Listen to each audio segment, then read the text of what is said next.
Being here. And thank you for all of you who are listening from home. I'm really happy that you're joining us tonight. So my name is Faye Krause. I'm a registered dietitian, and I'm here at the Food Co-op and very, very happy to be here. Go ahead and flip that because I want to remind you guys that it is National Nutrition Month. If you didn't know that, this is a great time for us to be talking about healthy changes during National Nutrition Month.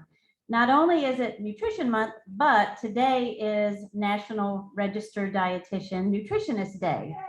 So yay us. And I want to say a shout out to my dear friend, Tiasha and mentor, who is also a registered dietitian nutritionist that is joining us tonight. So she does great work at the hospital. So we're really appreciative of all that she does. We're going to be talking tonight about small, simple steps. So I created a program that is what I feel like are the key steps that people need to really work on in order to improve your health. So we're going to be talking about a few of those tonight, but I'm going to really give you kind of my formula, if you will, for how you can create those changes. So I really want you to think about mindset first, action second. So we can go ahead to the next slide. Thank you. Oh, it's all right. Yep. So, but it's all about taking small steps every day. So I want you to, think about a lot of times we have that all or nothing type of attitude when we go to make changes. And what that ends up doing is the first time that we don't do something, then we say, oh, well, I'll just start over again next week or next month or next year or whatever it is. So there doesn't have to, there is no fail. We're just trying to make small steps that are taking us in the direction that we're trying to go. So just to kind of throw this out there as well, if you're not familiar with what a registered dietitian does, I guess all of you probably know in general, but since it is National Nutrition Month, I just want to kind of bring your attention to what a dietitian really does. We have to have a 4-year degree. Soon it's going to be a master's degree. Also, we then have to do supervised practice. So it's usually from 8 months to a year, maybe longer. And once those are completed, then we sit for the national exam. And that's how you become a registered dietitian. So I want you to just understand and be aware, because we all know those people that kind of give us what we should be doing. But just be aware of where you get your nutrition information from, and make sure that you're listening to a qualified professional. So just wanted to put that little PSA out there for all my registered dietitian friends. Okay, so small, simple steps every day is what we're going to be talking about. So if you are at home, you had access to a handout that was sent to you with the Zoom link. So if you have that handy, we're going to get to that in just a little bit. If you don't, if you just find a little scratch sheet of paper, because I'm going to put you to work in just a few minutes. So, all right, let's go to the next one. Okay, so here is my small, simple steps approach. These are just the basic gist of what we're going to be looking at when we get to that point. Tonight, you're going to be identifying some changes that you want to make, okay? And that's different for everyone, right? I mean, we're all in different places. We have different experiences, different backgrounds, different health issues. So you're going to be identifying some changes that you've been thinking about. Then we're going to set a SMART goal for that. And I'll tell you what that is if you're not familiar with that. Then we're going to break that down into small, simple steps. Decide which one you're willing to start with today, and you're going to commit to doing that. So that's kind of the flow of what we're going to do tonight, okay? And then we'll also talk about identifying obstacles. That is one way to really make sure that you are going to be successful in making changes, because things are going to come up. Let's all face it, right? So we want to be ready and resilient. So when things come up and kind of derail us from what we're trying to do, we don't, we kind of have some things already in our minds of how we can deal with that. and just move on. All right, so first thing I'm going to do is talk about 3 examples of what I feel are key behaviors to improve your health. Okay, we're just going to briefly talk about these. These are just examples. They're not the only thing, but I wanted to pick 3 that we could talk about tonight to kind of start you thinking. And you don't have to end up with one of these at the end of the night either, that you set goals around. But again, it'll kind of give us a way to go through the approach. So we're going to look at eating more fruits and vegetables, practicing mindfulness, and being more active. Okay, so those are the 3 that we're going to look at as examples. All right, so we're going to start with more fruits and vegetables. So I wanted to just give you a little bit of information. You know, we all know we should eat more fruits and vegetables, right? I mean, we've heard that forever. That's just one of those things we all know. I spent some time at a health fair today, and I had this plate, if you guys can see it, but it's basically just shows you how you should kind of a good healthy way to set up your plate. Half of your plate is non-starchy vegetables, a 4th would be your starch or your grain, and a 4th would be your protein, whether it's chicken or fish or beans or legumes of some sort, lentils, so whatever your protein is. Yeah.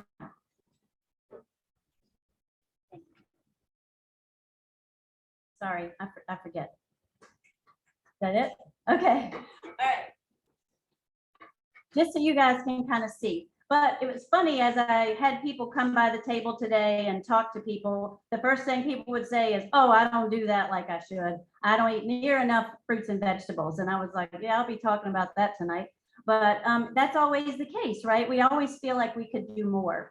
So I want to kind of give you a good, there was a study done just recently. It was published in 2021, and it was in the journal Circulation. And this study looked at about 2 million people. They pooled this data. And what they found was that about 5 servings of fruits and vegetables a day is optimal. And I'm going to tell you what optimal means in just a second. But a serving in the study is about a half a cup of fruit or vegetable, or a full cup if it's a leafy green like spinach or kale that's not cooked. All right, so basically, compared to people at the beginning of the study who reported eating 2 or fewer servings of fruits or vegetables, and this was over a 30-year period, those who ate 5 servings per day, you can see the numbers there, but 13% lower risk of death from any cause, 12% lower risk of death from heart disease, 10% from cancer, 35% lower risk from a respiratory disease like COPD or something like that. So those numbers are pretty awesome to just think about. If I were consistently eating 5 a day, you know, of fruits and vegetables. So sorry, I got lost. Okay, so the most effective, what they found was the most effective thing was 2 fruits, 3 vegetables. Okay, 2 fruits, 3 vegetables, and that's pretty much standard. There are many, many, many studies that have been done on this very thing, but this just happens to be one of the most recent that I found, and it was really a huge, like I said, about 2 million people, a huge study. So the researchers figured that the reason for those lowered risk of death were things like the nutrients of potassium, magnesium, fiber, which is huge, and the antioxidants that we get from those types of plant foods. So in this particular study, eating more than 5 servings a day did not have additional benefit. That doesn't mean that you can't eat more than 5 a day. They're still very good for us for all the reasons. And most of us don't eat enough fiber on a daily basis. And that is one of the key things that we could be doing to improve lots of things, our blood sugar control, and cholesterol. I mean, so many different chronic illnesses could be helped by getting more fiber in our diet. So, but again, this particular study just found that more than 5 didn't really lend additional benefit. All right, so let's go ahead. So what can we do then? Well, we can First, eat a variety of colors. If you haven't walked into the food co-op lately, or if you've not been here yet, you want to make sure you come on in, because the minute you walk through the door, you'll know just what I'm talking about when I say eat a rainbow of colors. It is absolutely beautiful when you look at the fruits and vegetables right when you come in the door. So you'll definitely see what I mean, but it's so important to get that variety. There's no one fruit or vegetable that has everything, right? Sure, kale might be called a superfood, or something else might be what someone calls a superfood, but they're really all superfoods. You know, they all have different benefits, different vitamins, different minerals, different antioxidants for us. So try to include 2 to 3 colors per meal and fill half your plate, just like I showed you a minute ago. And then remember, we're striving for 5. So right now, what I want you to be thinking about as I go through these 3 key behaviors, if this one is resonating with you, like, oh gosh, I don't even get 1 a day, then this might be something that you want to start focusing on with your small, simple steps. Okay, and we'll get to that later. So be thinking as we go through these, if this one resonates with you or if something else will, but we want to figure out the best place for you to start. Okay. The next thing, second key behavior. Any of you that have heard me speak before know that mindful eating is a huge part of what I talk about. I don't put people on diets. We don't count calories. We don't count points. We don't eat weird gummy worms that are going to drop all our belly fat or whatever people tell you is going to happen, right? We don't do those things because in the end, it falls apart. No one wants to do that forever. So what you do have, though, with you forever is yourself and how you're feeling on a daily basis. So really practicing being mindful and using your own body's cues for hunger and fullness is really such a useful tool to have and to use forever. So how many of you, and I want you to be honest, and of course I can't see you at home, but I still want you to answer the question. How many of you sit down at the table when you eat, or at a table, wherever you happen to be? And how often is that?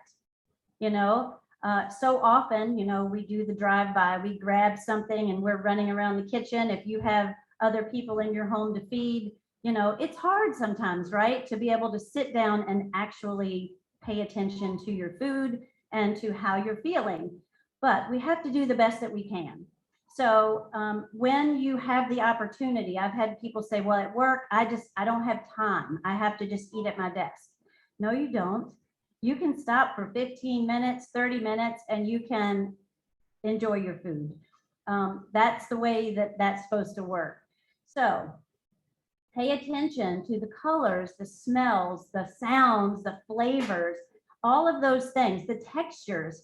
I mean, think about if you go to, you know, some amazing restaurant that you love and you order this amazing meal because you know exactly what you're going to get, you know, and it's just beautiful and the presentation is there and the textures, and you know, and we really pay attention then. But what about when we're cooking at home? We should still be doing the same thing. Whoever prepared that food for us put a lot of time and effort and love, and we have to think, where did all that food come from? Just standing here, I can see some fruits and vegetables over there. Someone had to grow that food. Someone had to tend to that food. Someone had to harvest that food. Someone had to drive it to get to where it is right now. There are a lot of hands that went into the food that we eat every day. So being thankful for that and paying attention to all of those things helps us to be more mindful. And then eat slowly. So I so often see people, and you know, hey, it's, you know, hazard of the job, I guess, but I do tend to watch people and how they behave around food because it's just what I do, right? And so many people eat so fast, they never, ever, ever put their fork down. So think about you for just a minute. How often when you're eating, do you put the fork down and enjoy what's in your mouth right now? So, you know, just think about that. And if you don't do that, that is a great thing to start with. Slowing down and just putting your fork down between bites. All right. And then notice when those flavors start to dull. So that's one way our body helps us to realize that we've had enough food.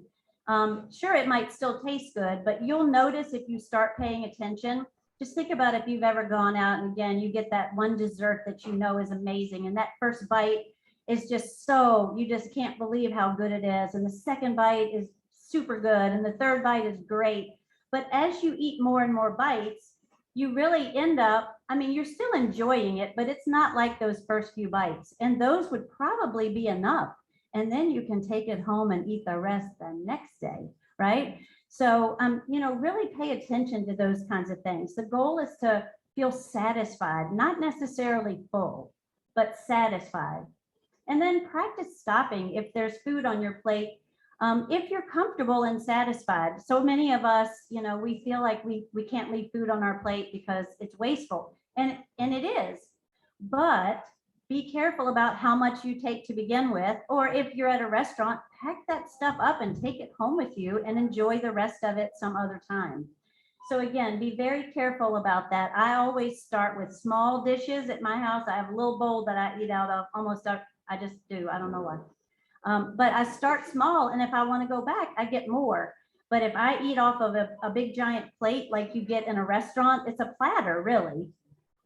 It's too much food. It's just too much food for anybody. So, be mindful, just practice being mindful.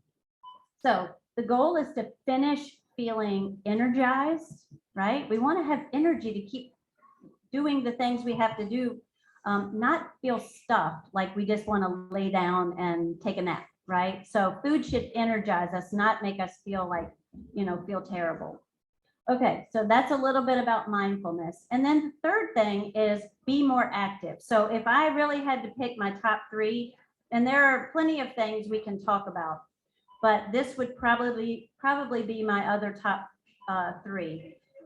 If you are sedentary most of the day, let's say you get up and you go out and you go to the gym in the morning for, 30 minutes, an hour, whatever, or you go out and you run, or you do whatever it is, whatever your thing is, but the rest of the day you are sitting all day long, that is still being sedentary for a large part of your day.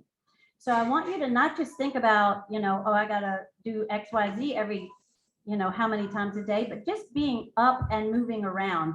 There was a study done that said that sitting for prolonged periods of time is one of the worst health-related habits we can have.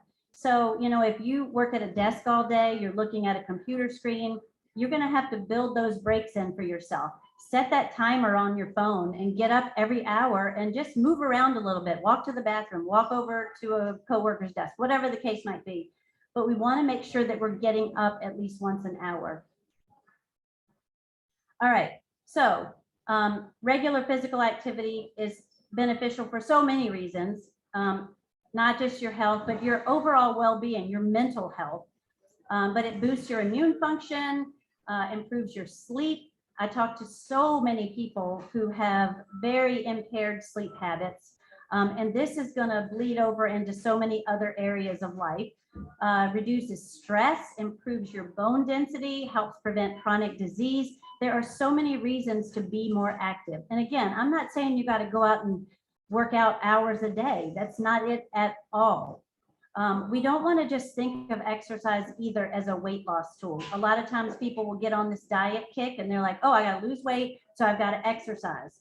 And the exercise lasts as long as that diet does, which ranges from 10 minutes to, a month or whatever, right? And then we're back to, oh, I don't have to do that anymore because I'm not on a diet. Well, those two are not, they should not be related to each other. Okay. Movement is important because bodies were meant to move. And there's so much research out there, but the bottom line is look for those opportunities to move more. I recently was working with a gentleman who he worked multiple jobs. I mean, he had a very hard time fitting in activity because he literally didn't have the time. He went from one job to the next to the next. So what we figured though was one of his jobs had an upstairs. So I've said, how many times do you go up and down the steps? And he was like, well, every now and again. I'm like, well, how about if we make it 3 times a day or 4 times a day, or what's doable? And we started there, so you can find ways to be more active. We just got to look for those opportunities. Okay. So Now I'm putting you to work. Now we're going to reflect on this a little bit. Okay. So I want you right now, if you're here and you have the worksheet, or if you're at home and you have the sheet that I gave you, or if you're just using a piece of paper, that's fine. All I want you to do is just very quickly kind of do a brain dump. Brainstorm a list of behaviors that you want to work on to improve your health. Just, you can think of the 3 things we just talked about: more fruits and vegetables, being more mindful, or being more active. Or you want to go to the next. Here's some other ideas. Maybe it's meal planning. Maybe you're thinking, well, if I could do better with planning meals, then I would, it'd be much easier to get those vegetables in, or much less stress on me.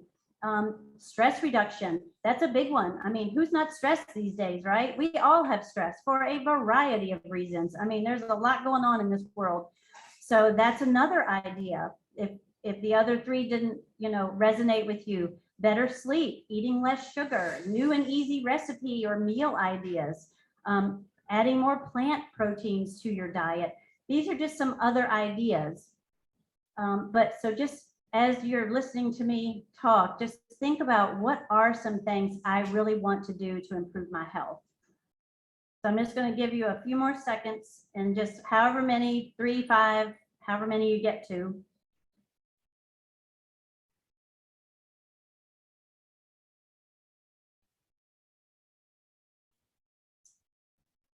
And then you're going to go to step 2. So step 2 is pick a couple of those right now that you think are the most important from that list. Like, what is the most important thing for me to do first? And I want you to write those down. Just a couple, 1, 2, 3, something like that. Just grab a few from that original list that you made. So we're going to slowly work our way down until we have that thing that we're going to all commit to doing when we leave here tonight, or turn your Zoom off tonight.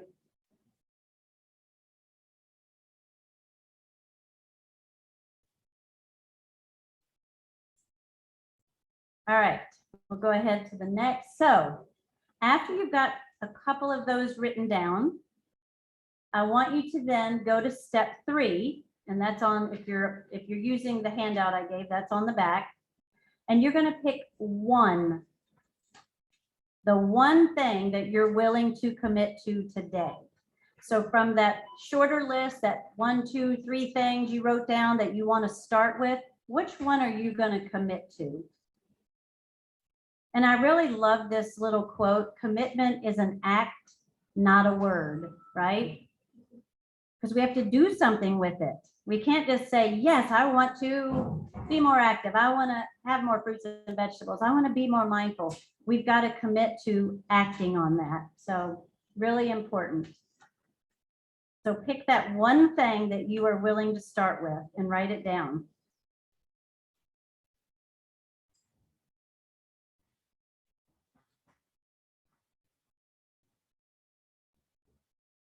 All right.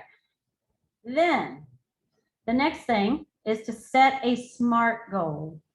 Probably most of you have heard this acronym before, but it basically stands for this: specific, measurable, achievable, realistic, and time-based. Okay. So by doing that, if you think through, if I just say, oh, I'm going to eat more fruits and vegetables, well, then what am I going to actually do when I get ready to do that? Well, I don't know. I'm going to eat more fruits and vegetables. We got to have something to act on, right? So that's what this helps us do. It's specific, it's measurable. So I'm going to show you a couple of examples. So here's the first example. If your goal is, I'm going to start working out, right? That's what I want to do. I want to start working out.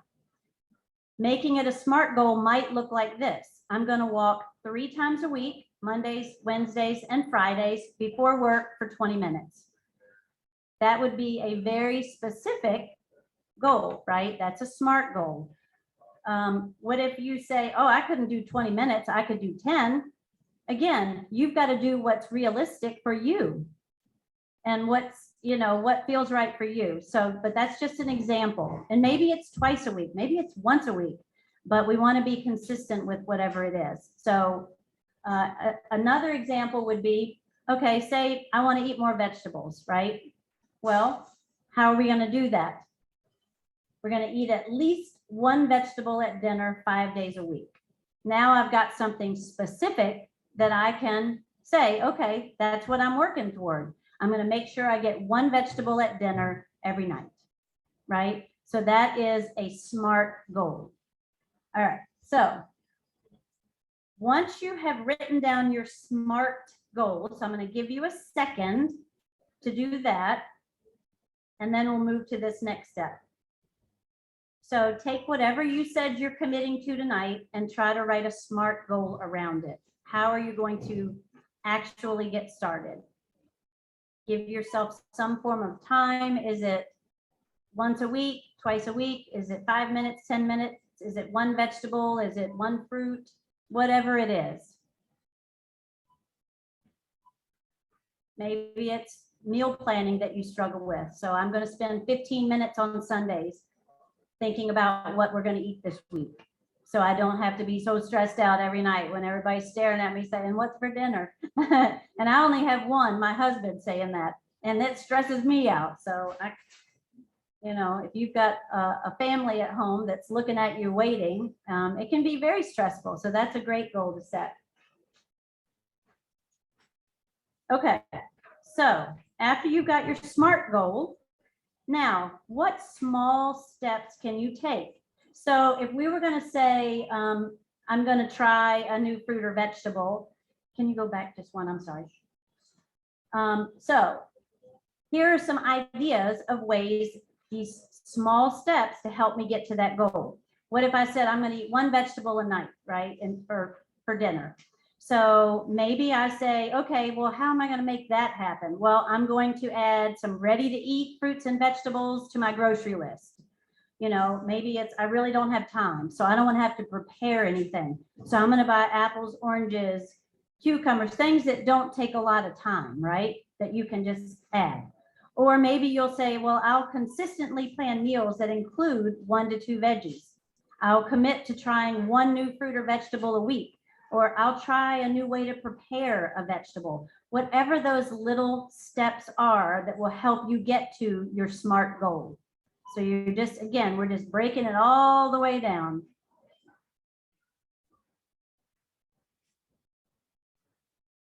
And you don't have to have 5. I just put A, B, C, D, E, however many, you know, if it's a couple, whatever you think of, are some ways to help you get to that goal.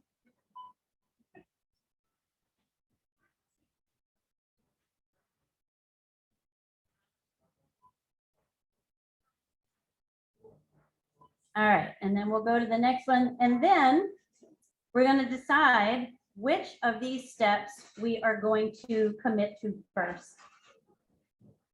So from that list on the previous slide, I picked out, I will try a new way to prepare a fruit or a vegetable. So that's what my goal is for this week, right? A new way to prepare a fruit or a vegetable.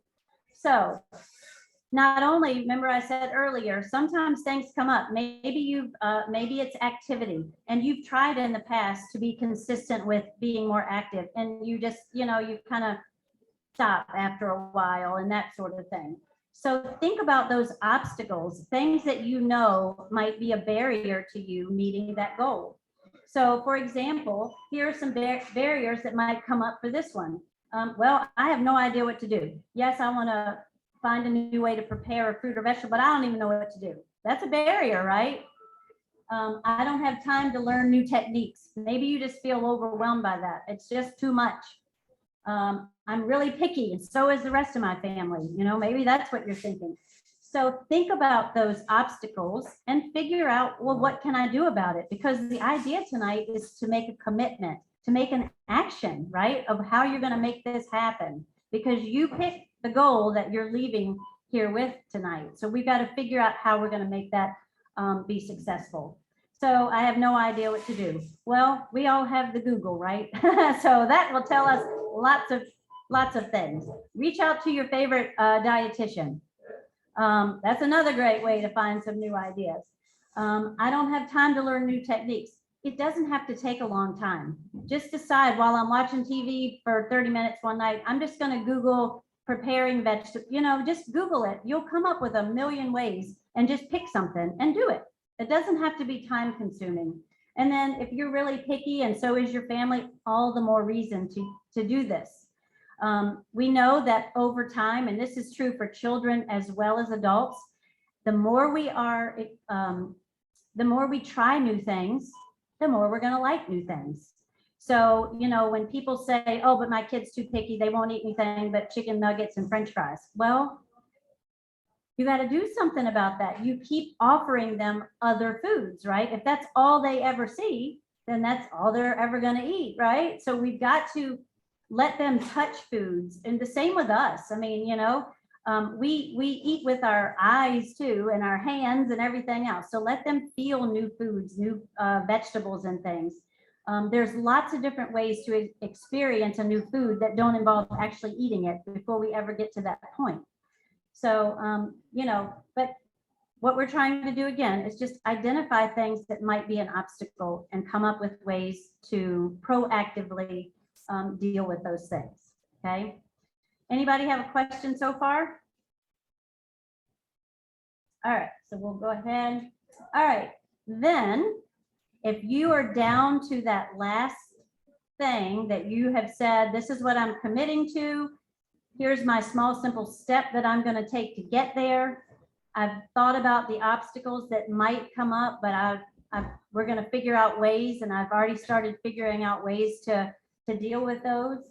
Then you're ready to work on this change for a week or 2 weeks or however long it takes. Maybe this is when you do it for a month. It doesn't matter what the time frame is, okay? What matters is that you get started.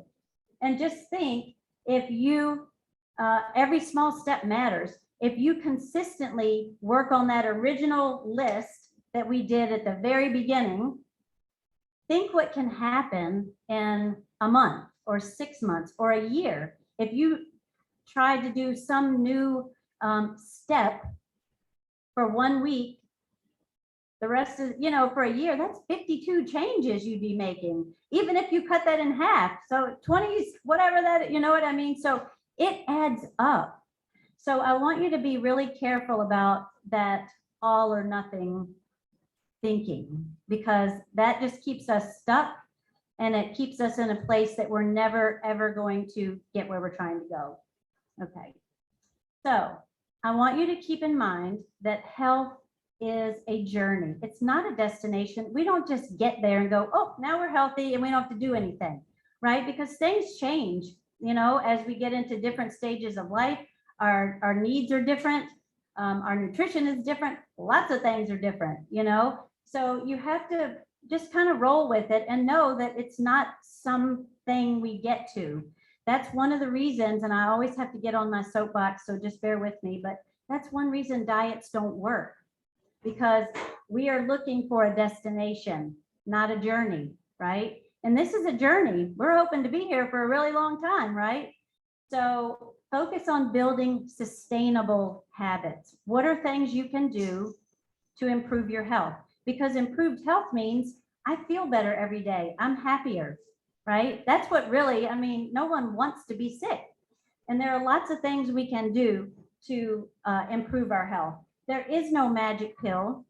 There is no simple trick, that just gets you the results you want. So if it sounds too good to be true, it probably is, right?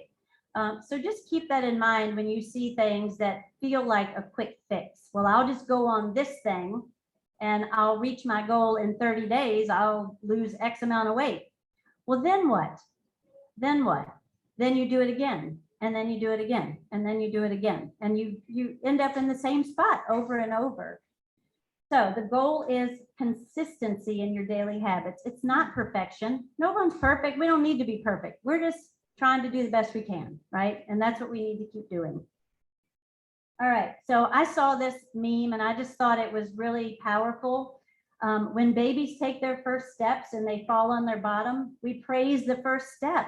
We don't yell at them for falling down, right? But what do we do as adults? We always are fussing at ourselves for not doing what we think we're supposed to do. So every little step needs some applause from you, right? From you. So make sure that you're doing that for yourself and you're giving yourself that pat on the back when you are moving towards your health goals. So, all right, did y'all get that? Okay, we'll go ahead.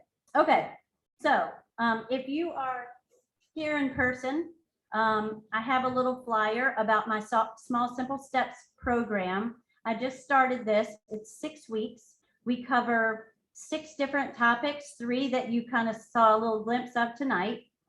We also talk about meal planning. I give you recipe books. There's all sorts of things, but it is all built around just what I'm telling you right now. So if you need extra support in your journey, I would encourage you to reach out to me. I'll tell you all about this program if that's something that you're interested in. But I hope that you've got your small, simple step that you're going to work with tonight and you're ready to roll. So tomorrow will be day 1 and you just start working on that small, simple step. Okay. What questions do you guys have for me? Yes. Okay. Every time I hear you speak on mindful thinking, I'm thinking, I'm going to do it. I'm going to do it. But then I don't. So if you set a goal to be more mindful, how do you set a goal with that? Okay, so the question was, how do you set a goal around being more mindful? Gloria, I'm gonna call you out. Gloria here says that she hears me speak and she hears me talk about mindfulness and she every time thinks about doing it, but then it doesn't happen. So how to set some goals around that? Well, I would think about when do you want to be more mindful? Is it with eating? Is it just in general? So if it's with eating, I would start just what I talked about tonight. I would start with doing your very best to sit down at the table with your plate of food and start with gratitude, whether you say the blessing or whether you just feel gratitude for all the hands that touch that food, all the people that went into preparing that food. But just start there and then really think about paying attention to those flavors and the smells and all the things, the textures.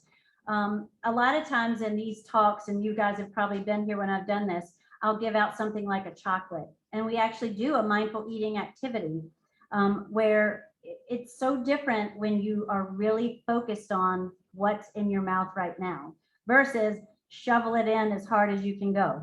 One thing to think about is we don't have taste buds in the roof of our mouth. They're on our tongue, right? So when we've got our mouth packed full of food, we don't taste a lot of that. We're only tasting what's touching our tongue. So take smaller bites. Make that your priority. Put yourself a little sign at your table that says, put my fork down between bites. Slow down. I think that's a great way to start with mindfulness, because the more you do it and the more you'll see how better you feel when you're done and how much more you enjoy your food. That's the other big thing.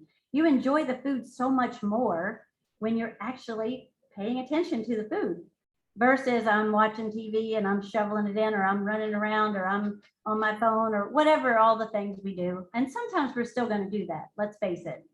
But make that effort to sit down and really be present with your food. I think that's probably the best way to start. Okay, thank you. I will try again. I will, no, I'm kidding. I was going to say, I will come out. No. All right. Yeah, I was just getting ready to say, when you come. Yeah. All right. What other questions? Anybody else? Rich, is there anything from anyone at home? Quick question. So first of all, let me say how appreciative we are to have you here. Thank you. Secondly, Thank you. Happy to be here. yeah.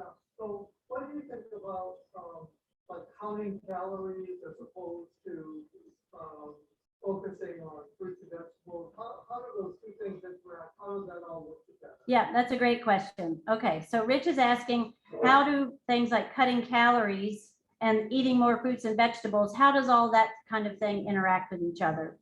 So I'm going to go back to my soapbox for a minute. I'm going to step back up on my diet soapbox because I consider myself a non-diet dietitian. We know that diets don't work in the long run. So people at home, if you're saying, yeah, but I did a diet and I lost 10 pounds or 12 pounds or 40 pounds or whatever it is, then what? Because a lot of times what I then hear is, oh, and I'm going to do that diet again. Well, then did it work? Because if that's what you were, to me, it's all about sustainability, right? What are you going to do forever? So I encourage clients to eat more fruits and vegetables. And I've kind of come at it from the focus of what do we want to include more of in our diet? Not do we want to have less of. If I said, don't you ever eat cake again, because that's terrible for you. It's got way too many calories. It's got sugar. It's got blah, blah, blah. Are you going to do that? No, none of us are going to do that, right? And we don't have to. We can include foods like that in our healthy diet. So cutting calories tends to make us focus more on food. So to me, one thing we're trying to get rid of is stressing about food all the time. And the best way to stress about food is to think about food every minute of every day, right? So we don't have to do that. And that's what cutting calories, diet, restricting, whatever word you want to use, they all mean the same thing, right? They all kind of have you moving in that same direction. And that's where that all or nothing thinking comes back in that I was talking about. That's why so many people say, I failed. Well, you can't fail on taking small, simple steps in the right direction. There's no failing. You're just trying to move yourself in a direction, right? So there is no fail. So that's what I guess is the big difference to me is, you know, those kinds of things are things we do for a short period of time. And then we go back to whatever we were doing. And then we decide, oh, I got to do that again. And then, you know, it's just a vicious cycle. So just learning how your body feels best and what you can do to eat in a sustainable way, to me, makes the most sense. That was a good question. Yes. So you're saying you don't count calories at all? I do not count calories at all. Yeah. So the question was just asked, do I count calories at all? And my answer is no, I do not. I have no time for that. And I know you don't either, and nor do you, or you, or you, or you, right? And really, at the end of the day, when we start doing that, are we, you know, it's very hard to actually, when people are putting things, you know, in their MyFitnessPal or whatever, they're putting it in. I mean, and you're guessing, well, I probably had a cup of this, and maybe I had 3/4 of a thing of that. Well, unless you're measuring that, and again, we are busy people. We have other things to think about than how much cereal did I eat, you know, or what was the serving size of those mashed potatoes. So no, if you go back to mindfulness and you think about how do I feel? How hungry am I? That will help you decide how much food you need, right? And then you're eating slowly, you're listening to your body, and your body is like, yeah, I've had enough. And then you stop eating and you move on about your day. And then when you feel that again, you eat some more. Now, sometimes we eat for other reasons. So let's just put that out there, right? Of course we do. We eat because we're happy. We eat because we're sad. We eat because it's time to eat. We eat for a lot of reasons, and that's okay too. But that's part of being mindful. It helps you become aware of when you're eating for all those other reasons and whether that's serving you well or not. And if it's not, then it might be worth changing that, you know? So yeah, sorry, that was my very long-winded answer to your question, but yeah. So no, please don't count calories. I mean, it just falls apart eventually. And I'm more interested in people learning a sustainable way to live that makes you feel good. So Chris is saying, a great talk today. I line up with Gloria and need to focus on mindfulness. Then he shares his small goal, which is to sit down for at least one meal a day and put down his fork between bites. Yes. That's a hard thing to do. Yes, it is. So So- putting down the fork. Right. Yeah. Never underestimate how hard it is to put your fork down. I mean, even if you're thinking about it, sometimes it's hard. You have to really focus. That's why I said, honestly, write yourself a note, put your fork down, because once you've done it and it becomes your habit, then that's what you do. But until then, and that's kind of the thing with mindfulness. I mean, I started studying mindfulness in 2008 and it's 2022, right? So I've been doing this a long time. So sometimes we do, it takes a while and it is a different way of doing things. So yes. And adapting, any tips for drinking more water? That's that for your presentation. So Wonderful. we Oh. repeat the question. Okay, any tips for drinking more water was the question. And that's a good one. That's a really good one because that can be very difficult. I am a fellow struggler of the water. But what I have done or what I've found has worked for me, I drink a lot of herbal teas because it's got a little flavor to it and it's, I like it hot. So I like hot tea in the summer and the winter actually, but especially in the winter. It feels like a treat, so I fill it up all day. I have a teapot now. I'm very excited. I'm full on tea and I, can heat my water and fill my cup all day long. And I use the same tea bag, to be honest. I don't put different tea bags in. It just has a little flavor to it. But try to think about even setting an alarm. One of the reasons that I struggle is I forget, you're busy, you're going on throughout your day. I carry this water bottle everywhere I go and it stays full most of the time. I'm not gonna lie, I struggle with it too. So, setting a little timer on your phone that says, hey, drink some water, or something like that can be really helpful too. Some people have, the ones that have the little dashes where you kind of know, all right, I want to get 30 ounces or 60 ounces, whatever you're doing. And then you can visually see how much you've had for that day. So things like that help us to remember and give us that visual, that can be really helpful. Yes. I'm plant-based, but for years I've eaten way more fruit than vegetables. Mhm. I talked to you about this before. I've noticed that since the co-op is open, that's kind of flipped a little bit. And now I eat more vegetables. But the question is, what are your favorite vegetables? What do you recommend to people? So the question is, what are my favorite vegetables and what do I recommend? All of them. I really do. I mean, any of them that you'll eat. So, for example, when I went to make dinner Monday night before I left town to come here, had to leave food for the hubby, right? Because he can't eat it by himself. So I did a box of spaghetti noodles. I used a jar of spaghetti sauce. I got a ginormous tub of spinach. The entire tub of spinach went in. I was throwing this together on the fly, by the way. I found in my freezer some cauliflower, broccoli, and carrots. So I steamed that up real quick, threw that in. And that's what he's eating tonight and last night and tomorrow night until I get back home. So, anytime you can, and I hate to use the word sneak because I wasn't sneaking them, you can see them. But, put those veggies in. I use a lot of riced vegetables too, like cauliflower and sweet potato. If I make tacos, for example, it's black beans, it's a bag of the cauliflower, sweet potato, throw that in, it's corn, tomatoes, a jar of salsa and all the spices. I mean, and it's delicious. So anytime you can throw extra things in, those are my favorites. I mean, we eat a lot of broccoli at my house. I love broccoli and I roast it. And I'll just buy the biggest bag I can get of fresh broccoli and just roast all of it. And then we eat over it, eat out of it the next couple of nights. So I say, whatever vegetables you will eat, those are the best ones. They're all good. They're all good. Yeah. What else? Any other questions? Anybody want to share their small, simple step that they're leaving here and going to do? Whether you're at home or whether you're here? I'd love to hear one or two. Yeah.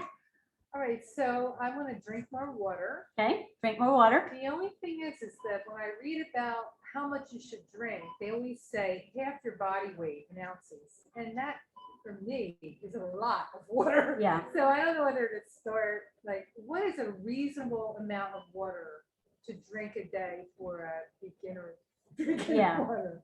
Well, so how much do you drink now, would you say? Like a bottle of water or 2 bottles of water? I try to drink a nice sized glass with every meal, Yeah, and then one in the morning and one at night. So Okay. like maybe 5 Yeah. a day. But it doesn't always happen. So your tip about the phone was a good one. yeah. Yeah. So Yeah, and that's great. It sounds like, Repeat the question. so she's saying that wants to drink more water, and that's her goal, is to drink more water, and talking about how much should you drink. That rule of thumb, drink half your body weight in ounces, and she's saying that might be just a lot. She didn't want to drink, how much do you really need? One thing you can do is monitor the color of your urine. And if your urine is really dark colored, you're not drinking enough fluids. And if it's lemonade-y, you're probably okay. You know what I mean? Because we have to remember that if we are all eating plenty of fruits and vegetables, most of them are 90-some% water, right? So we're getting lots of water through other means. If you're eating, soups and things like that have a very high water content, all of that counts too. And that'll all go toward, I'll notice when I haven't had enough water, I sometimes will get a headache. You start having those symptoms. So that goes back to being mindful and paying attention to how you feel. And if you're feeling those symptoms that you might feel a little dehydrated, then you might want to add another glass of water.